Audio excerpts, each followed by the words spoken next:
It's all been building up to this. Welcome to the Bapco Energy's 8 Hours of Bahrain race preview, brought to you by Le Mans Ultimate, the official game of the FIA World Endurance Championship.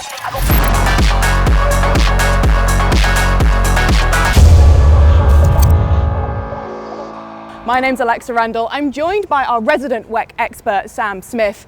And like I said, this is it. This is the championship decider. There's history to be made, battles to be had, and titles to be won. And we're going to have a duel in the desert, racing in 8 hours from daylight into darkness. It's incredibly dramatic. It looks beautiful out on track. And Sam, there are some really unique challenges here, aren't there? There are many challenges, but first of all, 8 months since Qatar. It feels like yesterday. It feels like no time at all. It feels like we were just talking about how the season was going to unravel, and boy, has it unravelled in an amazing way.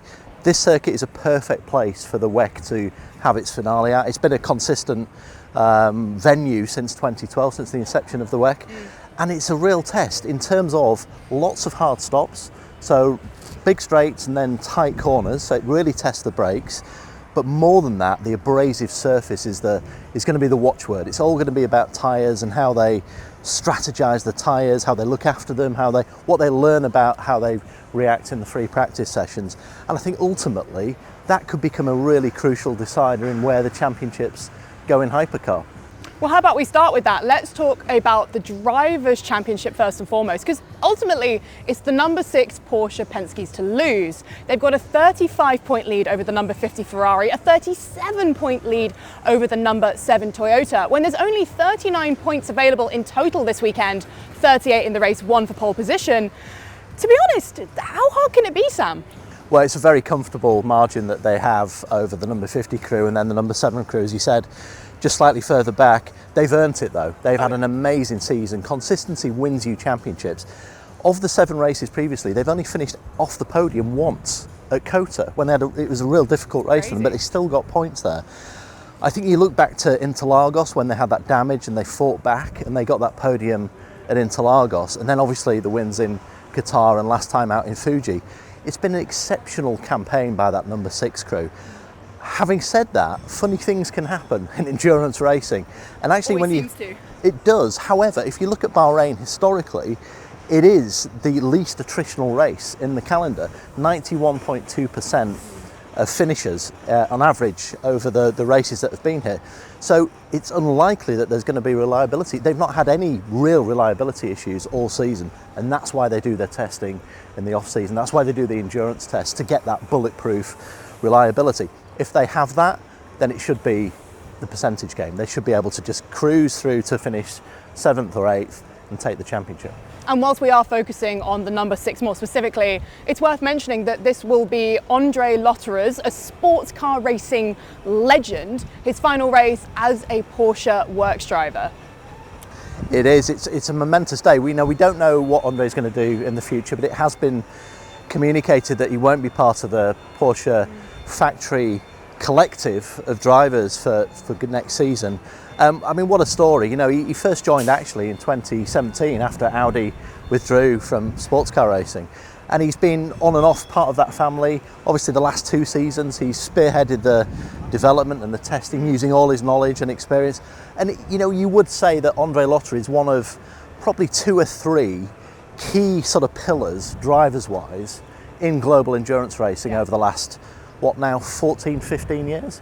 And what he has actually achieved has been astonishing, and what a better way to do it than going out with a Hypercar World Championship in the WEC. And briefly again, how brilliant is it that we've got the return of this Ferrari versus Porsche battle that has long been a mainstay in the WEC and has boiled over here before, certainly. Well, of course, yeah, 2021, I think you're referring to, yes. aren't you, Alex? So we had a lot of controversy, and we had this amazing battle for what was then the LMGT3 Pro Championship.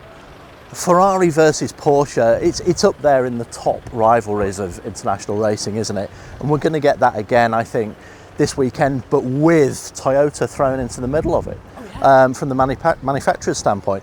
And for me, the Drivers' Championship I guess in your kind of head it's done, but in your heart you're thinking, oh, it could go down for the last few laps. You never know. But the Manufacturers' Championship, I think that's where the real intrigue could be, come the last sort of hour or even last few laps of the season. Well, let's dig into that, because Porsche currently have the lead. They've got a 10-point lead over Toyota, who has a 17-point lead over Ferrari. Now, that's a 27-point gap between the top three. Might sound like a lot, but with 39 points on offer this weekend, there actually is still all to play for. Yeah, I mean, essentially, it's going to be a winner takes all. If Toyota won the race and Porsche finished second, then Toyota would win the Manufacturers' Championship.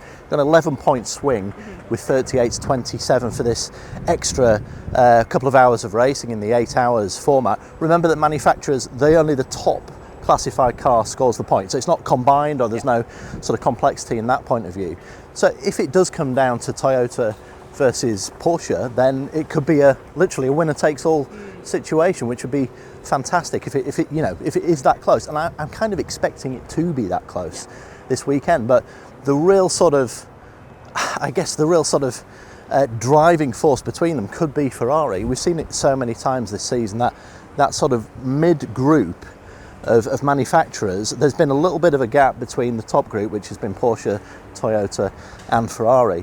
And we've seen in recent races with Alpine and BMW getting in amongst them, and even Peugeot are strong as well in recent races, that actually you could get some interlopers that could actually change the dynamic of the championship. And we'll definitely come back to that, but briefly I want to touch on, well, Toyota's disastrous home race in Fuji. It's a race they are typically so very strong at, and it all just went wrong for them. But looking ahead to Bahrain here, now this is a race they have generally dominated over the years in WEC.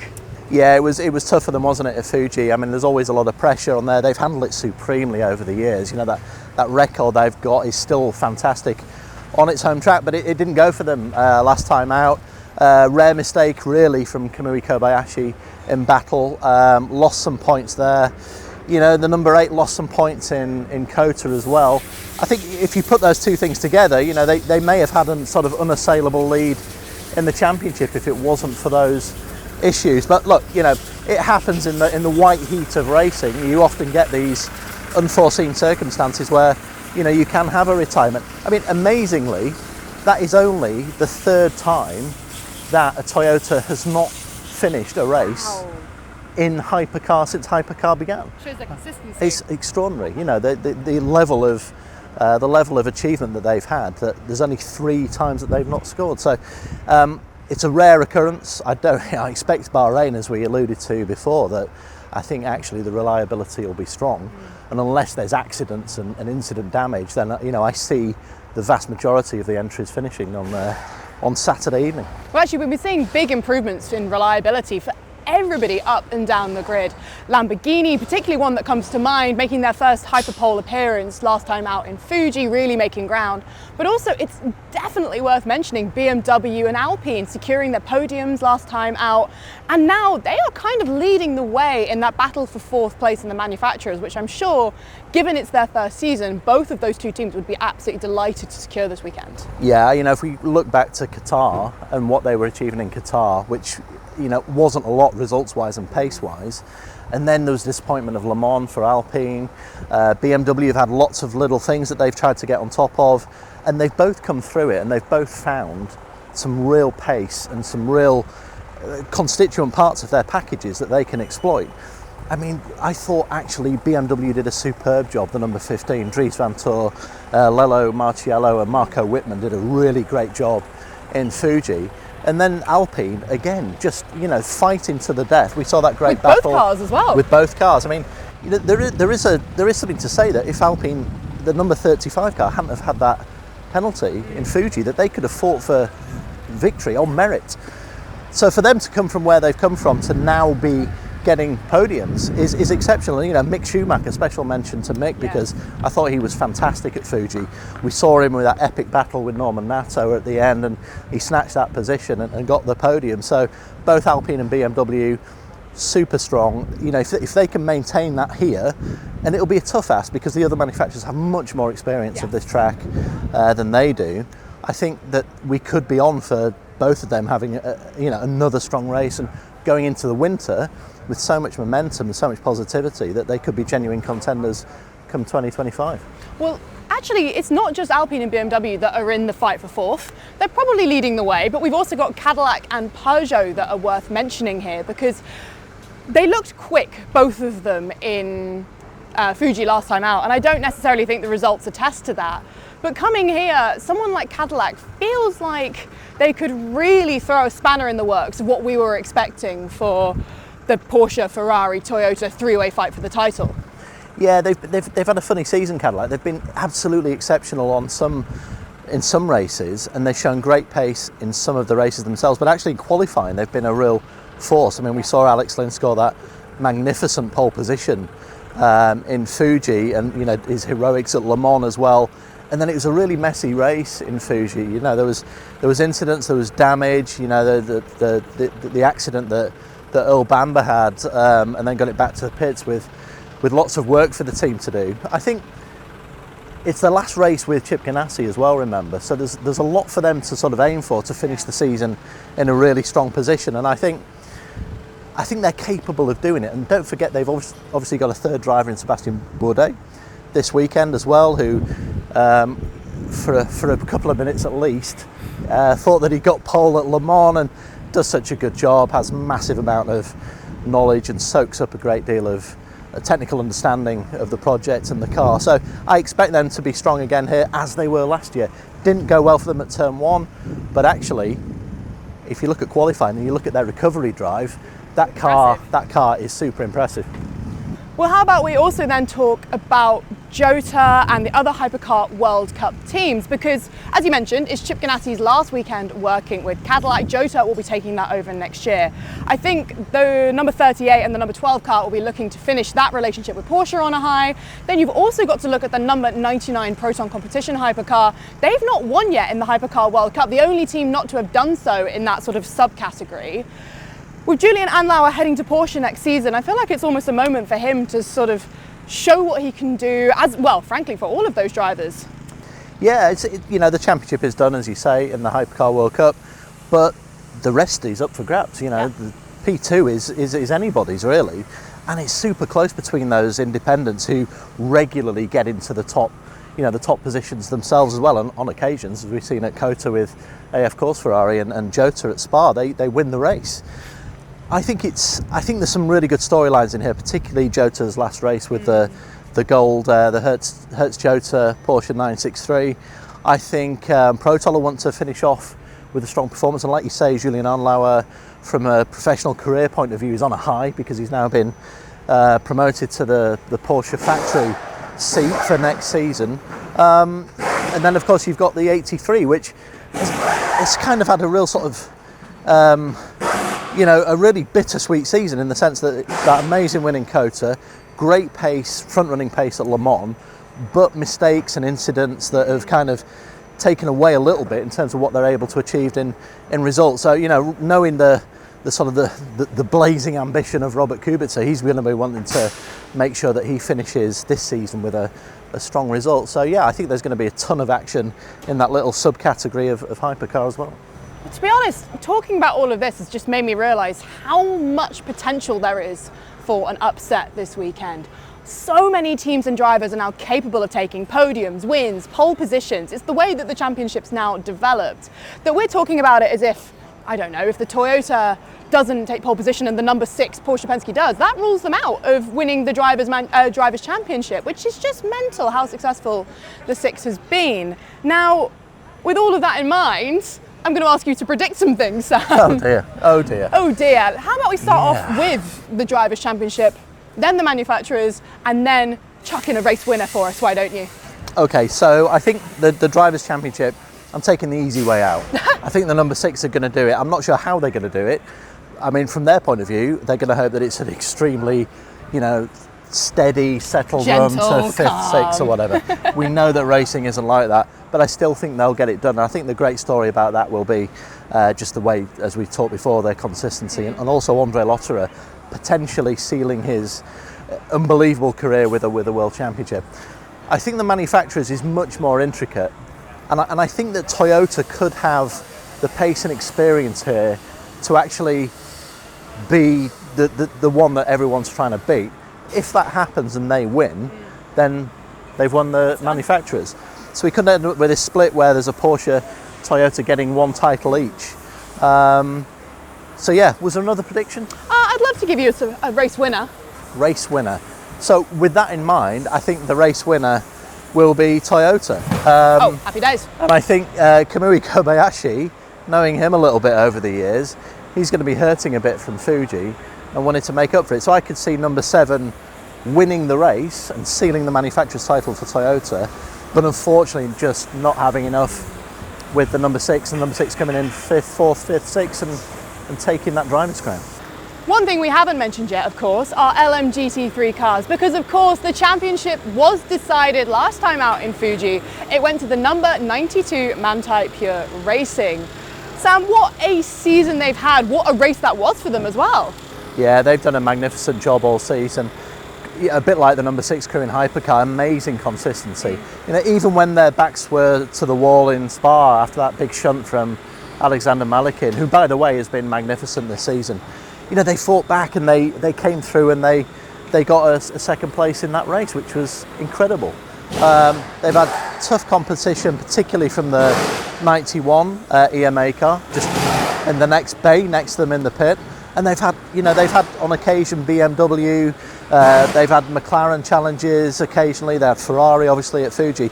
They have just been the absolute epitome of consistency, and they fully deserve their championship. You know, and I think Joel Sturm and Klaus Bachler have just been, like Malikin, have been exceptional all through the campaign. I think actually second place in LMGT3 is really a battle that's shaping up to be something quite spicy. 7 points separating between second and fourth. You've got the number 91 Manthey, the number 27 Heart of Racing Aston, and of course the number 31 BMW WRT.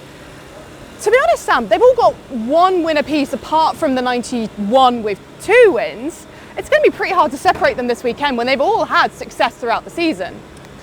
Yeah, I mean, it is really hard to tell because we don't get a perspective really of where the order or the hierarchy is in LMGT3 until really after free practice 2. You know, once they've done their long runs and you understand where everything is from a race pace perspective. I mean,